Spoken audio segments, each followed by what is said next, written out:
All right, this is section 6.4, part 4, and we're talking about reflections. So let's look at just log of x right here. Notice how this is an increasing function. Now, when I have a negative outside of the log function, well, then now I have a decreasing function. When the negative is on the inside of the parentheses, I still have a decreasing function. Now, when I have both a negative on the outside of the log and on the inside of the parentheses, like here, what I have is an increasing function. Now, all of these that I just showed you were base 10.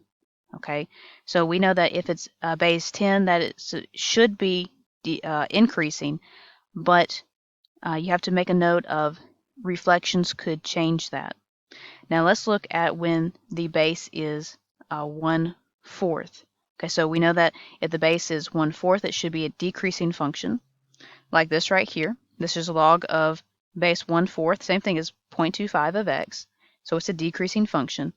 Now let's put a negative in front of that. Notice how, well, now it's an increasing function. If we put a negative in front of the x in the parentheses, well, hey, we have an increasing function.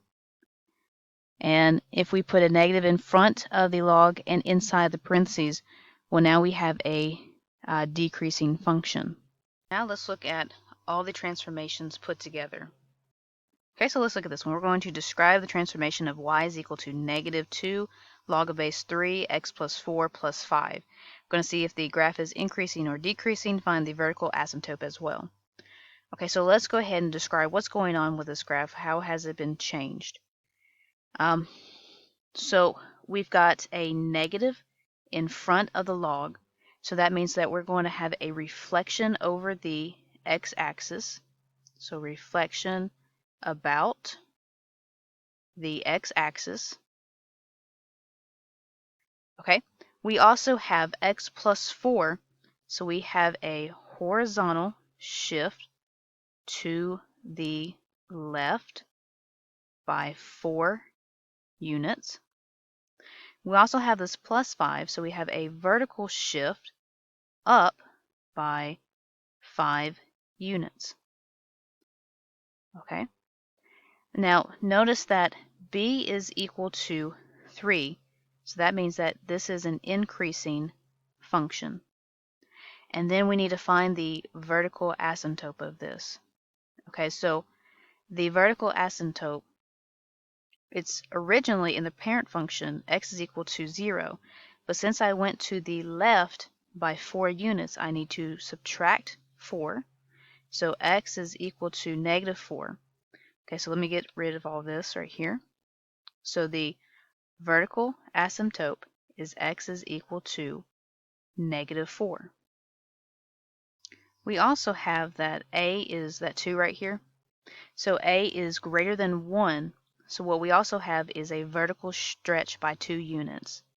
So vertical stretch by 2 units.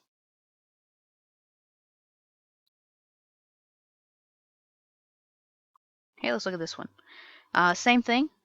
So we're going to look at, so I don't have a negative in front of this, so that means I don't have any type of reflection.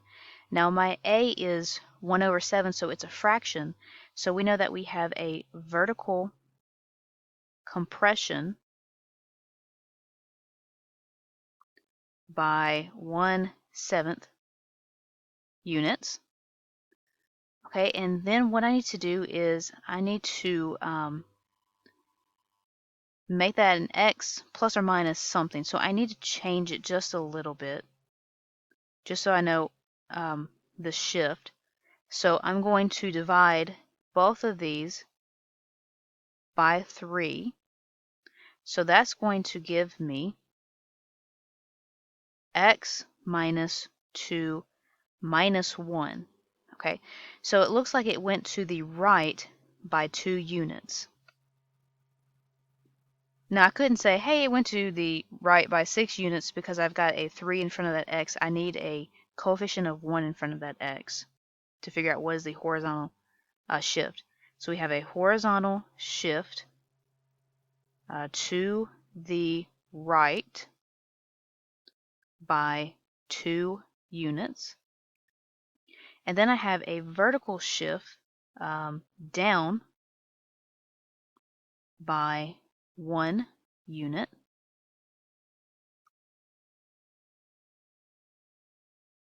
Okay. B is equal to 5, so it's an increasing function because it's bigger than 1. And then I find the vertical asymptote. So since it moved to the right by 2 units, what I need to do is, let's go ahead and get vertical asymptote here. I need to add 2 to this, so then that will be x is equal to 2 for my vertical asymptote. Okay, same thing here. So I don't have a negative and I don't have a number in front of that, so I don't have any stretching or compression. I don't have any reflection. I have x minus 2, so it looks like we have a horizontal shift to the right by 2 units. Same thing as what we had over here, okay, by 2 units. And then I have a vertical shift down by 7 units, okay. And then a b is equal to 1/4, so that's between 0 and 1. So here we have a decreasing function. Okay, our vertical asymptote is supposed to be at x is equal to 0, but I shifted to the right, so I need to add 2. So that'll be x is equal to 2 for my vertical asymptote. Okay, now last one here. Now I'm going to rewrite this because I've got a negative in front of that x. So I'm going to pull that negative out, and I'm left with x minus 1, okay, minus 3. Okay, so looks like what we have is a negative in front of that x minus 1. So I've got that negative in front of my x minus 1, okay? So since the parentheses inside, or the negative is inside the parentheses, we have a reflection about the y-axis. Okay, so we'll put reflection about the y-axis. We have plus 1, so we have a horizontal shift to the left, whoops, by 1 unit, and a vertical shift down by 3 units. Okay, because b is 1/5, so it's between the 0 and the 1, we have a decreasing function.